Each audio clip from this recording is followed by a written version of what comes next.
इस वक्त निकलकर सामने आ रही है, आपको बड़ी जानकारी देते हैं। एसआई भर्ती रद्द करने के फैसले पर रोक लगा दी गई है। बड़ी जानकारी इस वक्त निकलकर सामने आई है। देखिए, आज इस पूरे मामले पर सुनवाई होनी थी क्योंकि वो अभ्यर्थी जो चयनित हुए थे उनके द्वारा ये पूरा मामला उठाया गया था और उसी मामले पर आज सुनवाई होनी थी। और इस वक्त निकलकर जानकारी सामने आई है कि हाईकोर्ट ने जो एसआई भर्ती परीक्षा को रद्द करने का फैसला सुनाया था, रद्द करने के आदेश पर अब रोक लगा दी गई है।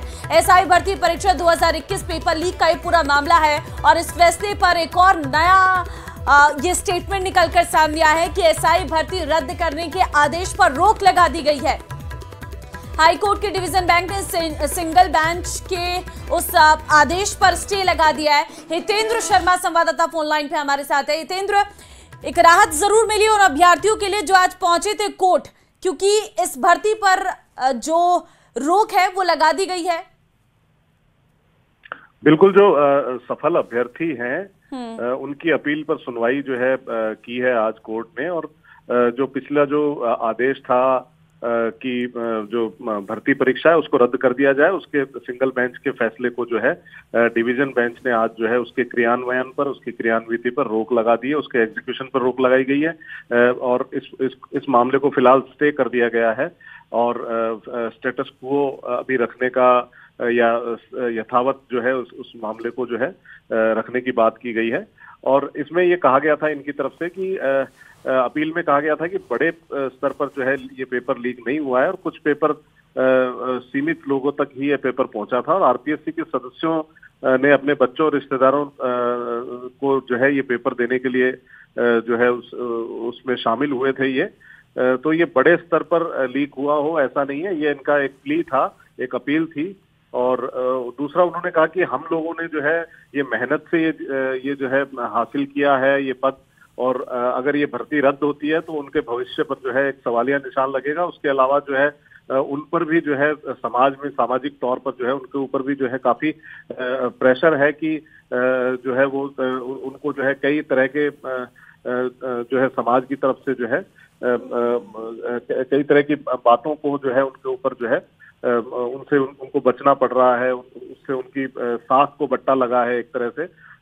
तो वो चाहते थे कि जिन्होंने जो है मेहनत से ये जो एसआई का पद हासिल किया है उनको जो है इससे बाहर ना किया जाए, क्योंकि ये बड़ी मेहनत का सवाल है और बार बार जो है इस तरह से जो है हर व्यक्ति नहीं कर सकता है।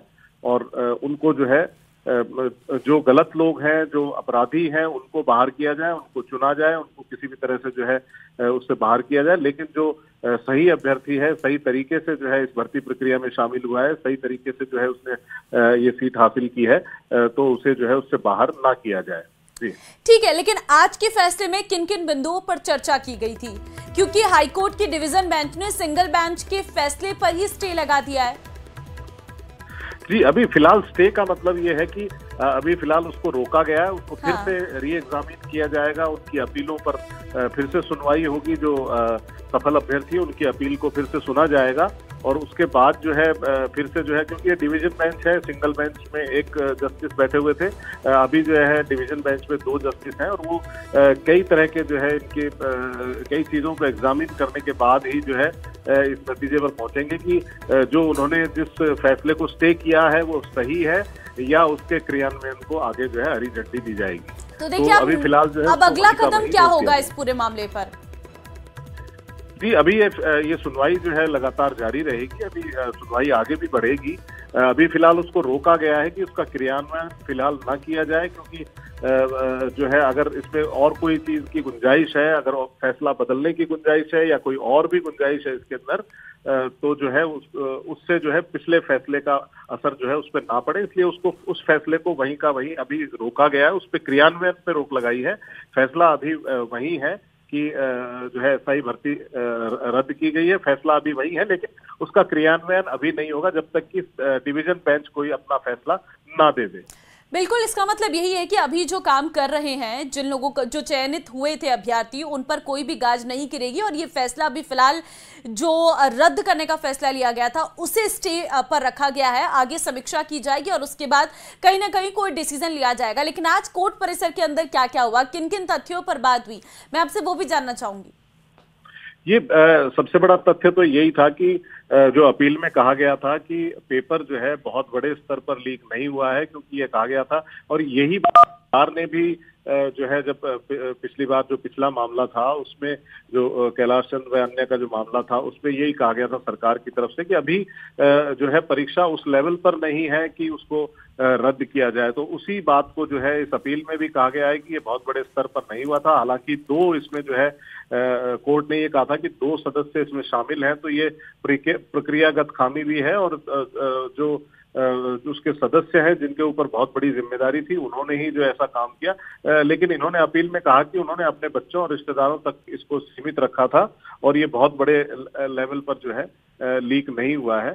तो इस तरह से जो है और भी कई बातें थी जिनमें ये कहा गया था कि अगर वो निर्दोष हैं, उन्होंने कुछ नहीं किया है या वो इस पेपर लीक में किसी भी तरह से शामिल नहीं है, अपनी मेहनत से जो है वहां पहुंचे हैं, तो उनको बाहर निकालना किस तरह से जो है विधि सम्मत है, किस तरह से जो है न्याय संगत है। तो ये उनकी प्ली थी कि उनको बाहर ना निकाला जाए, क्योंकि ये बहुत बड़ा जो है नियुक्ति के बाद इनको हटाया नहीं जा सकता है और अगर ये ठीक है और अगर इनके खिलाफ कोई जांच नहीं है, इनके खिलाफ कोई सबूत नहीं है, तो जो है इनके खिलाफ कोई और केस नहीं किया जा सकता। ये तो एक नई आस, एक नई उम्मीद जग गई है उन चयनित अभ्यर्थियों के लिए।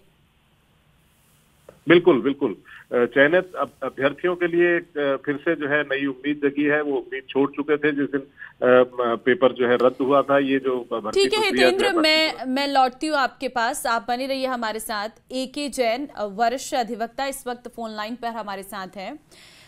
जैन जी बहुत धन्यवाद अपना समय देने के लिए। लेकिन आज SI भर्ती परीक्षा पेपर लीक मामले पर फिर सुनवाई हुई है और जो हाईकोर्ट की डिवीजन बेंच ने सिंगल बेंच के फैसले को स्टे लगा दिया है, यहाँ पर क्या कहेंगे इस पर आप?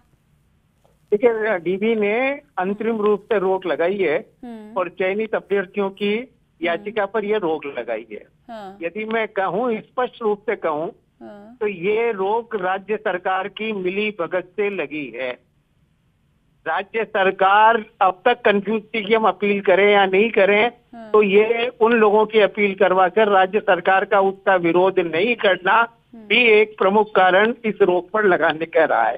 तो स्पष्ट रूप से राज्य सरकार जो चयनित अभ्यर्थी हैं उनके कंधों पर बंदूक रखकर ये अप्रत्यक्ष लड़ाई लड़ रही है और मेरे ख्याल से इससे राज्य सरकार का चेहरा साफ नजर आ रहा है कि वो कुल मिलाकर, यानी एक तरफ तो वो भर्ती घोटालों को इसको निरस्त करने की, रद्द करने की अब के आधार पर चुनाव जीत चाहते हैं और दूसरी तरफ अप्रत्यक्ष रूप से उस भर्ती को यथावत रखने की कोशिश करते हैं। ये अंतरिम आदेश है, मुझे नहीं लगता कि ये आदेश ज्यादा दिन तक टिक पाएगा। या तो DB ही इसको बदल देगी, नहीं तो हो सकता है सर्वोच्च न्यायालय जाकर भी इसमें बदलाव हो सकता है। लेकिन ऐसे क्या तथ्य पेश किए गए होंगे कि इसको स्टे लगाने के लिए यहाँ पर बेंच ने फैसला दे दिया? देखिए, क्योंकि अभी आज प्रारंभिक सुनवाई हुई है, हाँ। कोई विस्तृत सुनवाई इसमें नहीं हुई और न ही दोनों पक्षों को पूरे लंबे रूप से सुना गया है, नई रिकॉर्ड पूरा पहुंच पाया है। तो ऐसी परिस्थिति में ये प्रारंभिक रोक है, ये अंतिम रोक नहीं है। बीच में भी ये इसको अंतिम रूप से नहीं रोका गया है और अभी भी सारे जो लोग हैं उन पर ऑप्शन हुआ कि इस आदेश को किसी DB में परिवर्तित करवा सके या उसमें आगे। पर मेरा मूल रूप से ये मानना है कि राज्य सरकार ने जो बार बार अपना रुख बदला, शुरू में तो रिपोर्ट क्या दे दी और उसके बाद दोबारा क्या रिपोर्ट दी, पहले में क्या स्टैंड लिया गया, फिर क्या स्टैंड लिया गया, वो इसमें प्रमुख कारण है। क्योंकि चयनित अभ्यर्थियों का भी यही कहना था कि राज्य सरकार भी इस भर्ती रद्द करने के पक्ष में नहीं। ठीक है, लेकिन AK जैन जी अब अगला कदम क्या होगा इस पूरे मामले पर? क्योंकि अभी तो स्टे लगा दिया गया है, इसके बाद फिर सुनवाई। अगर जो इसमें जिन लोगों ने परीक्षा रद्द करवाई वो इस मामले को सर्वोच्च न्यायालय में चुनौती दे सकते हैं, इस आदेश को, या इस आदेश को वेकेट करने के लिए किसी न्यायालय के समक्ष प्रार्थना पत्र देकर इसमें कार्रवाई को आगे बढ़ा सकते हैं। कितना लंबा और चल सकता है ये पूरा प्रोसीजर? देखिए, अदालतों में हिंदुस्तान की अदालतों में कोई समय सीमा कभी नहीं तय की जा सकती। यहाँ तो 2-4 तय करने में भी 10 साल लग जाते हैं। तो इसलिए समय सीमा, हिंदुस्तान की कोर्ट में समय की बात करना एक अपने आप में इर्रिलेवेंट सा क्वेश्चन है, पर फिर भी अगर लोग जल्दी करेंगे तो सर्वोच्च न्यायालय में जल्दी सुनवाई हो सकती है। तो मतलब मामला सुप्रीम कोर्ट तक पहुंचेगा जरूर? निश्चित रूप से पहुंचेगा और पहुंचना भी चाहिए। ठीक है AK जैन जी, बहुत धन्यवाद हमारे साथ जुड़ने के लिए। तो सुन रहे थे आप, वरिष्ठ अधिवक्ता हैं, उनकी तरफ से साफ तौर पर कहा गया है कि ये कहीं ना कहीं राज्य सरकार का इसमें हस्तक्षेप के जरिए इस पूरे मामले को इतना बल दिया गया है। हितेंद्र इस वक्त हमारे साथ हैं फोन लाइन पर। हितेंद्र, आप सुन रहे थे, वरिष्ठ अधिवक्ता इस वक्त हमारे साथ जैन जी जुड़े हुए थे, जिनका साफ तौर पर कहना है कि इसमें राज्य सरकार की संलिप्तता है और कहीं ना कहीं इसी वजह से इस फैसले पर स्टे लगाया गया है। जी, वो वरिष्ठ वकील हैं, वो उनका अपनी राय है, लेकिन जो ये प्रोसेस है ये वही प्रोसेस है जो ड्यू कोर्स में किसी को भी लेना चाहिए। अगर एक बेंच ने जो है इस तरह का फैसला दिया है तो वो जिनका हक जो है इसमें मारा गया है एक तरह से, उन लोगों ने जो है अपनी आवाज उठाई है और इसको जो है डिवीजन बेंच में इन्होंने अपील की है। और अपील के जो भी मुख्य बिंदु है वो मैंने आपको बताया कि उन्होंने कहा कि उनकी कोई वो गलत नहीं है, तो उनकी जो है सीट को, उनकी जो जगह को जो है कैसे जो है खत्म कर दिया जाए, या उनकी जो नौकरी है एक तरह से उसको कैसे रद्द कर दिया जाए। दूसरा, उन्होंने कहा कि पेपर लीक जो है बहुत बड़े स्तर पर नहीं हुआ, ये हमेशा से सरकार कहती रही है और प्ली किया है सरकार ने। हालांकि ये अलग बात है कि सरकार के ही मंत्री जो है ये कहते रहे हैं कि अभी तक कहते रहे हैं कि उनके पास जो है 400 से 500 ऐसे कैंडिडेट जो हैं। मैं डॉक्टर किरोड़ी लाल मीणा की बात कर रहा हूं, उन्होंने कई बार कहा है कि उनके पास 400 से 500 कैंडिडेट्स ऐसे हैं जिन्होंने गलत तरीके से जो है इसमें जो है नौकरी पाई और उनके सबूत उनके पास है। लेकिन जो कोर्ट में जो सबूत हैं वो लगभग 55 लोगों के खिलाफ ही हैं, और जो अब तक एसओजी 55 ट्रेनी एसआई को गिरफ्तार कर पाई है। उसके बाद में जो है टोटल जो है तकरीबन 125 लोग ऐसे हैं उन 55 के समेत जिनको जो है इस मामले में जो है गिरफ्तार किया गया है। ठीक है हितेंद्र, आपसे ये भी जानना चाहूंगी, क्योंकि देखिए आज कोर्ट परिसर में कौन कौन लोग मौजूद थे? क्या सिर्फ एक ही पक्ष मौजूद था या दूसरे पक्ष की तरफ से भी कोई मामला इसमें रखा गया था? जी, फिलहाल ऐसी कोई बात नहीं थी, क्योंकि इसमें आज कोर्ट ने पहली सुनवाई ये की है, कोर्ट की खंडपीठ ने पहली सुनवाई की है। तो जो अपील करता है, जिन्होंने अपील की है, सिर्फ वही पक्ष वहां मौजूद था और उन्हीं की जो दलीलें थी, उनकी जो बातचीत थी, उनके जो प्ली था, उसके आधार पर ही उन्होंने फिलहाल जो है उसके क्रियान्वयन पर स्टे दिया है। और उसमें जो क्रॉस क्वेश्चनिंग होगी, कोई किसी चीज की इस तरह की जरूरत पड़ती है तो वो अन्य पक्षों को भी कोर्ट ड्यू कोर्स में जो है आगे जो है बुलाएगा। क्या अगली तारीख भी कुछ जारी की है? अगली तारीख? जी, फिलहाल अगली तारीख के बारे में अभी थोड़ी देर में पता चलेगा, लेकिन अभी जो है अभी फिलहाल जो है आज का जो ये मामला है इसमें स्टे कर दिया गया और एक पक्ष जिसने अपील की है उसको आज सुना गया है और उनकी सुनवाई के आधार पर ही जो है और सीनियर एडवोकेट जो है RN माथुर, जो पहले से इस केस में एक पक्ष के तौर पर मौजूद थे, उन्होंने ही ये केस जो है आज फिर से जो है इसकी पैरवी की है। अपने जो इनके मुवक्किल हैं, जो इनके जो सफल अभ्यर्थी हैं, उनकी तरफ से ये पहले भी वकालत कर रहे थे, अब भी जो है ये कोर्ट में उन्हीं की तरफ से पैरवी कर रहे हैं। तो ये लगातार अब एक अलग तरह का जो है, जैसे पहले केस चल रहा है उसको रद्द किया जाए ना रद्द किया जाए, अब ये केस जो है अब फिर से जो है एक और अलग तरीके से अब ये चलने बिल्कुल एक नया मोड़ लेने लग गया है। जहां एक तरफ लग गया था कि अब इस पर पूरी तरह से रोक लग गई है, आगे शायद इस फैसले को सुप्रीम कोर्ट में चैलेंज किया जाएगा, लेकिन जब इसे चैलेंज किया गया तो हाई कोर्ट में ही कहीं ना कहीं आज ये स्टे एक शुरुआती तौर पर लग गया है। लेकिन अगला कदम आपको क्या लगता है, क्या रह सकता है, अगला प्रोसीजर क्या हो सकता है इसमें? जी बिल्कुल, इसमें अगला प्रोसीजर अब कोर्ट पे ही निर्भर करेगा। कोर्ट की खंडपीठ के जो है जो जिस तरह से सुनवाई चलेगी, जिस तरह से, और कुछ भी अगर निर्णय आता है, अगर वैसा ही आता है जैसा सिंगल बेंच का था, तो उसके बाद जो है उनके पास फिर से एक और रास्ता बचता है सुप्रीम कोर्ट जाने का। और जैसा कि जो वरिष्ठ अधिवक्ता जो AK जैन है, उन्होंने बताया कि जो है ये मामला सुप्रीम कोर्ट में जाएगा तो जा भी सकता है, उसमें कोई बड़ी बात नहीं है, क्योंकि ये एक ड्यू कोर्स है। इसी तरीके से जो है हायर जो कोर्ट्स हैं उनमें अपील की जाती है, और ये अपील जो डिवीजन बेंच में की गई, उसके बाद अगर फैसला उनके पक्ष में फिर नहीं आता है तो फिर से वो जो है सुप्रीम कोर्ट भी जाने के लिए जो है ओपन है और वो जाएंगे। ऐसा उनका कहना है कि उनका ये कहना है कि हम अपनी साख पर बट्टा नहीं लगने देंगे, क्योंकि हमने ये बड़ी मेहनत से जो है ये परीक्षा पास की थी। हम उन लोगों की तरह नहीं है जिन्होंने पेपर खरीदे या जिनके रिश्तेदारों ने पेपर दिए या जिनके रिश्तेदार आरपीएससी के मेंबर थे और उनको पेपर मिले, तो हम उस तरह के लोग नहीं है। हम चाहे हम इस केस को जो है कहीं तक भी लड़ेंगे, हम जो है सुप्रीम कोर्ट तक भी जाएंगे और जहां तक हमें लड़ना होगा वहां तक लड़ेंगे। तो ये अभ्यर्थियों का साफ तौर पर कहना है, पिछले दिनों में सभी ने देखा, उन्होंने कई तरह की प्रेस कॉन्फ्रेंसेस भी की बाहर और कई तरह के जो है आंदोलन भी किए, धरना प्रदर्शन भी किए। तो उनका साफ कहना है कि वो हायर कोर्ट में भी जाएंगे, चाहे वो सुप्रीम कोर्ट ही क्यों ना हो। जी बिल्कुल, जाहिर तौर पर क्योंकि जिन्होंने मेहनत की है वो अपने लिए इंसाफ की मांग यहाँ पर करते हुए नजर आ रहे हैं, लेकिन ये एक कहीं ना कहीं उनके सामने उम्मीद जगी है कि आज जो उन्होंने पैरवी की है अपनी, जो उन्होंने बातों को रखा है उसे कोर्ट ने सुना है और उसे सही भी ठहराया गया है। इसी वजह से कहीं ना कहीं अपने ही फैसले को रोका है यहाँ पर कोर्ट ने। जी बिल्कुल, क्योंकि जो डिवीजन बेंच है उसमें अलग अलग मत भी हो सकते हैं कई बार, लेकिन अभी जो फिलहाल जो है एक ही पक्ष को आज सुना गया है। पहली ही सुनवाई थी, उसमें उनकी जो अपील है उसको सुना गया है। उसके बाद में जो है अब ड्यू कोर्स में आगे जो है जैसे जैसे केस आगे बढ़ेगा इसमें सभी पक्षों से फिर से बातचीत की जाएगी।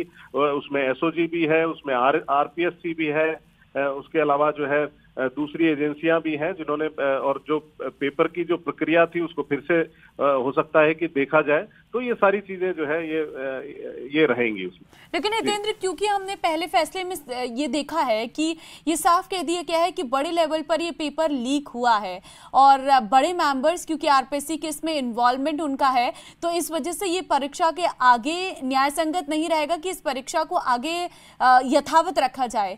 ये जिस तरह से आज और इससे पहले हुई सुनवाई के अलग अलग जो बयान सामने आते हैं, ये क्या इशारा कर रहे हैं? जी, इसमें बयान अलग नहीं है, ये वही बयान है जो सरकार की तरफ से उस वक्त बयान कहूं या फैक्ट कहूं जो सरकार ने दिए थे कि अभी जो है बहुत बड़े लेवल पर जो है इसमें धांधली नहीं हुई है और इसको ना रद्द किया जाए, ऐसा सरकार कह रही थी। और इनका भी यही कहना है कि बड़े स्तर पर पेपर लीक नहीं हुआ है। और उसके अलावा जो है जो बाकी चीजें हैं तो उसमें सबसे बड़ी बात यह है कि इसमें जो है जो इनकी अपील में ये भी कहा गया कि जो इनका जो नैसर्गिक अधिकार है ये इस बात का कि वो जब किसी न किसी तरीके से उनके ऊपर उनका जो अधिकार है वो सीट पाने का, क्योंकि उन्होंने जो है सही तरीके से पेपर दिया था, तरीके से पूरी प्रक्रिया अपनाई थी और उसको पार करके वो चयनित हुए हैं। तो उनकी जो उनके ऊपर जो है इस तरह का कुठाराघात जो है उन्होंने कहा, जो चयनित अभ्यर्थी हैं उनका कहना था कि उनके ऊपर जो कुठाराघात किया गया वो गलत है और इसको लेके जो है वो हाई कोर्ट की जो डिवीजन बेंच है। ठीक है, मैं लौटती हूँ आपके पास हितेंद्र। जेवा इस वक्त सफल अभ्यर्थी हमारे साथ फोन लाइन पर है। जेवा, बहुत धन्यवाद अपना समय देने के लिए, लेकिन क्या कहेंगे आज के फैसले पर, क्योंकि एसआई भर्ती रद्द करने का जो आदेश था उसे फिलहाल प्रारंभिक तौर पर रोक लगा गई है उसमें? हाँ, सर्वप्रथम यही कि भगवान का शुक्रिया करना चाहूंगी। अल्लाह से बहुत ज्यादा हमने दुआएं की थी और ऊपर वाले घर देर हो सकती अंधेर नहीं हो सकती। उसी के साथ अभी लड़ाई हमारी बहुत ज्यादा बाकी है, अभी हमारी लड़ाई पूर्ण नहीं हुई। जब हम पूर्णतया जीतेंगे तब हमारी लड़ाई पूर्ण होगी। लेकिन डिविजनल बेंच ने अभी याचिकाकर्ता जो थे उस समय उनके उस याचिका के ऊपर ही एक सवाल खड़े हुए हैं उसमें कि किस प्रकार से आपने याचिका क्यों लगाई, कहाँ से आपके पास सोर्सेज आए, इस प्रकार से लताड़ भी दी गई है। तो हमें पूर्णतः विश्वास है कि हाँ, ऊपर वाला सच का साथ देगा और जो सफल है, जिन्होंने इतनी मेहनत करी, जैसे कि मैं हूँ और भी जितने हम 800 लोग हैं, 800 लोगों ने, हर व्यक्ति जो कहीं ना कहीं किन्हीं न किन्हीं गांवों से आया है, जिसने इतने घंटों बैठकर इतना अपना समय दिया, उनके माता पिता जिन्होंने इतना उनके लिए संघर्ष किया, उन सभी के संघर्ष की जीत अवश्य होगी। ठीक है, बहुत धन्यवाद आपका हमारे साथ जुड़ने के लिए और अपनी बात रखने के लिए। हितेंद्र, आपका भी बहुत धन्यवाद हमारे साथ तमाम जुड़ने के लिए और जानकारी देने के लिए। और चलिए